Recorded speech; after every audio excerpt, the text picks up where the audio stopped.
200 साथी, जैसे मैंने आपको ये घटना बताई कि वो मगरमच्छ से कैसे लक्ष्मी नारायण और उस अल्मोड़ा गांव के लोग, जो बहादुर लड़के थे, दुर्गेश जैसे बहादुर लोग, उन्होंने कैसे हिम्मत दिखाई और कैसे पेड़ पर से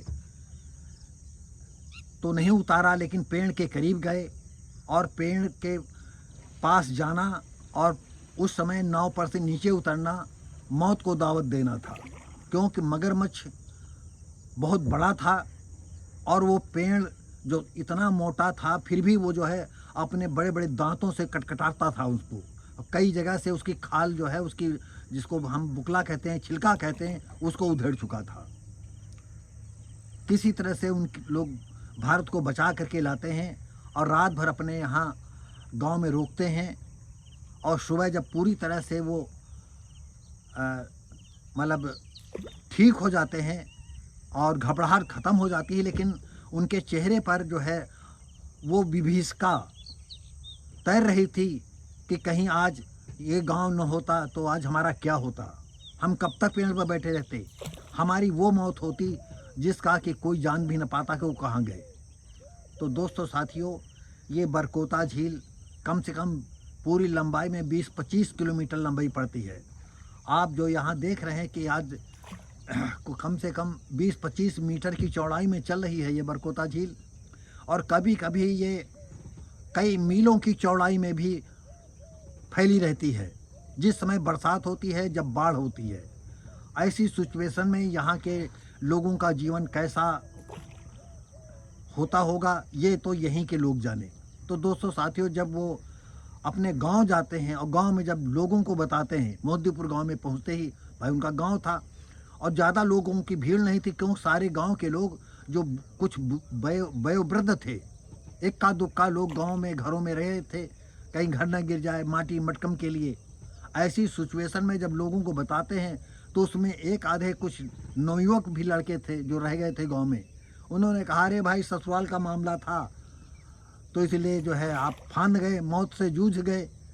तो उन्होंने कहा, बेटा आप क्या करें, जब तुम्हारी भी शादी होगी तो तब हम आपसे पूछेंगे कि आप बताइए कि आप क्यों अपने ससुर की बात सुन रहे हैं। तो धीरे धीरे करके हाथ और उसमें जो है देखिए सांप ये जा रहा है।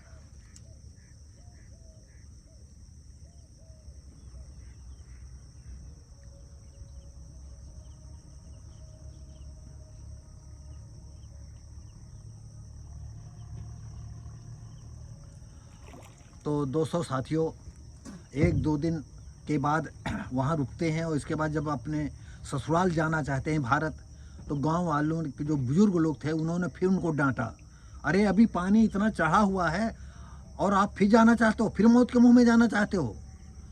लेकिन अब भारत में इतनी हिम्मत नहीं थी कि अपने गांव के बुजुर्ग लोगों की बात को इनकार कर सके। और उन्होंने कहा, दादा बिल्कुल आप ठीक कहते हो। उन्होंने कहा कि पानी 2-4 दिन में जब घटेगा तब जाना, अभी मत जाइए।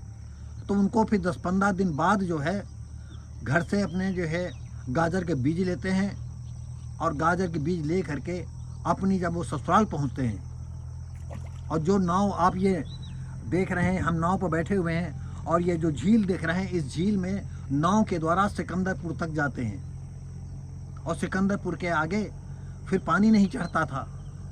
तो दोस्तों साथियों, जब अपने ससुराल में बताते हैं तो उनकी पत्नी और परिवार के लोग आप उस समय करुण क्रंदन करने लगे, रोने धोने लगे। तो जो बदलू थे, बदलू के भाई कल्लू थे, उनका परिवार था, सारे लोग अंदर से इतना दहल गए जैसे मानो कि कहीं मगरमच्छ कहीं इस घर से न घसीट ले जाए। और उन्होंने सबको समझाया, अरे अब तो ये बच करके आए हैं, अब क्यों आप लोग परेशान हो रहे हो। तो दोस्तों साथियों, ये जिंदगी का एक ऐसा पड़ाव रहा जहाँ की जिंदगी और मौत के बीच में वो झूलते रहे।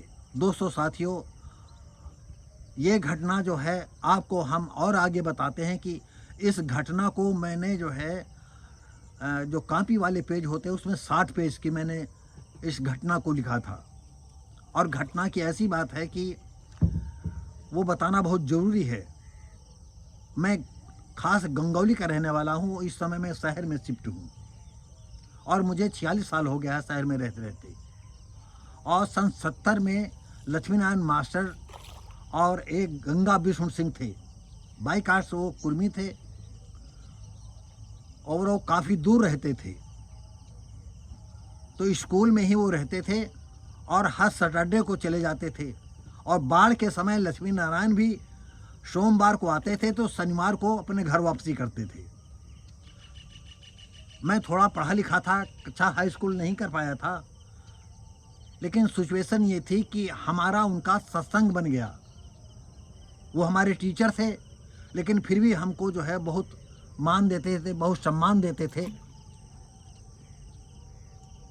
तो दोस्तों साथियों, एक दिन की ऐसी बात, जब लक्ष्मी नारायण ने पूरी घटना बताई, वहाँ गांव के और लोग बैठे हुए थे, तब हमने उनसे बताया कि मास्टर साहब, जिनकी ये घटना बता रहे हैं वो मेरे चचेरे बहनोई थे और ये घटना हम 20 बार उनके मुँह से सुन चुके हैं और ये जो बता रहे हैं बिल्कुल सही बता रहे हैं। तो गंगा बिष्णु सिंह ने जो है पता नहीं क्या समझा मुझे। मैं कक्षा 10 पास नहीं कर पाया था और मुझसे कहने लगे क्या मेरा, दोस्तों साथियों मैं आपको बता दूं, मेरा असली नाम शिवलाल है। सर्टिफिकेट में खेती बाड़ी में मेरा नाम शिवलाल चलता है, लेकिन लिखने पढ़ने के बाद ही हमारा नाम शिव भारती पासी चलने लगा। आज जो है ज़्यादातर लोग हमको शिव भारती पासी के नाम से जानते हैं। तो उन्होंने कहा, शिवलाल क्या तुम इस घटना को अपने शब्दों में लिख सकते हो? मैंने कहा, मास्टर साहब हमने तो कभी कुछ लिखा नहीं है। तो उन्होंने कहा, आप प्रयास तो करो। तो कभी कभी दोस्तों साथियों मैं आपको बता दूं कि मेरे ये दिल दिमाग में बना रहता था कि गांव में जो अत्याचार होता था, जो कुछ जातवादी विचारधारा के लोग थे, वो गांव में गरीबों को, दलितों को, शूद्रों को बहुत ज़्यादा परेशान किया करते थे। तो ये मन में भावना बनी रहती थी कि हम गांव की घटना को लिखें और दुनिया तक पहुंचाने का प्रयास करें। जैसे ही उन्होंने बताया तो मेरे अंदर से उमंग, दिल मेरा जो है उमंगों में फूट पड़ा, मन जोश से भर गया। ज़्यादा मैं पढ़ा लिखा तो था नहीं, हाई स्कूल कर रहा था और गांव का उस समय मैं ज़्यादा तेज भी नहीं था और इस सब्जेक्ट को हमने 60 पेज में लिखा। गांव के कई प्रबुद्ध लोगों ने पढ़ा, काफ़ी प्रशंसा भी की। हमने छोटे छोटे चित्रण जो हमें याद आज नहीं है, उन दृश्यों का चित्रण भी मैंने बखूबी किया था और फिर हमने पब्लिश के लिए इधर उधर भेजा। तो आपको मैंने बताया कि कामा फुल स्टॉप का अनुभव था नहीं और उस कृति को किसी पत्रिका में जगह नहीं मिली। तो दोस्तों साथियों, फिर धीरे धीरे करके फिर हमने कटी डाल के फूल नावल एक लिखी, फिर धीरे धीरे हमने कई नावलें लिखी। और दोस्तों साथियों, इस तरह से इस घटना का जन्म हुआ और आज 2024 का ये अक्टूबर का महीना है और हमारे साथ युवा साथी दुर्गेश हैं और फुल्ला जी हैं।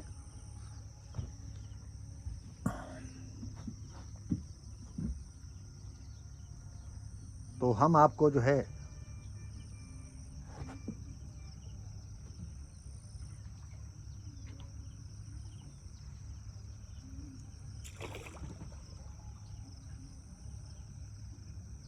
ये दुर्गेश जी हैं, आप देख रहे हैं इनका व्यक्तित्व किस तरह से, जैसे फिल्मों में हीरो नाव चलाता है उस तरह से आज हमारे नाविक बन करके मेरे साथ हैं और मैं इनको दिल से धन्यवाद देता हूं और इनके मंगलमय जीवन के लिए शुभकामनाएं देता हूं।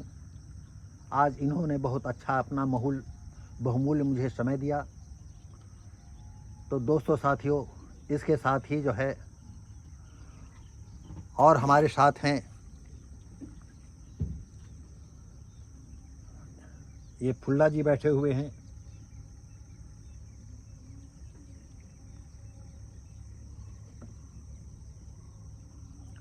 इन्होंने भी अपना जो है पूरी तौर से कि जैसे ही आप आएंगे हम आपको जो है यहीं मिलेंगे। तो दोस्तों साथियों, आप ये देख रहे हैं, हाँ दोस्तों साथियों, आपको बता दें कि आप ये देखिएगा, ये सूर्य उदय हो रहा है। भैया रोक दो थोड़ी देर, ये चलने दो, हम रिकॉर्ड करते रहते हैं।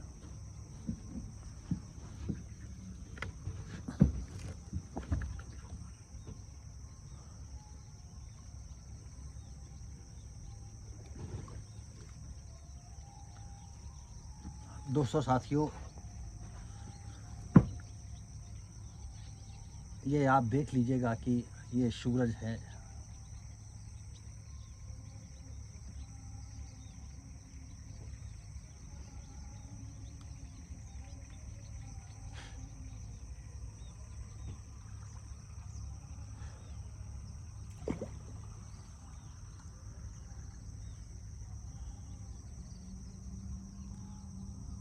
ये आप सूरज देख रहे हैं,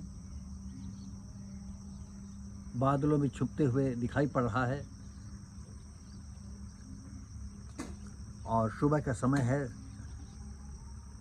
आप आसमान में यदाकदा चिड़िया भी देख रहे होंगे।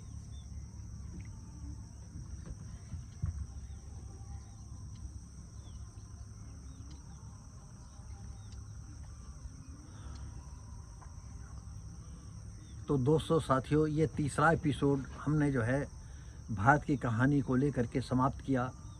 हम फिर अगले उसमें मिलते हैं आपको।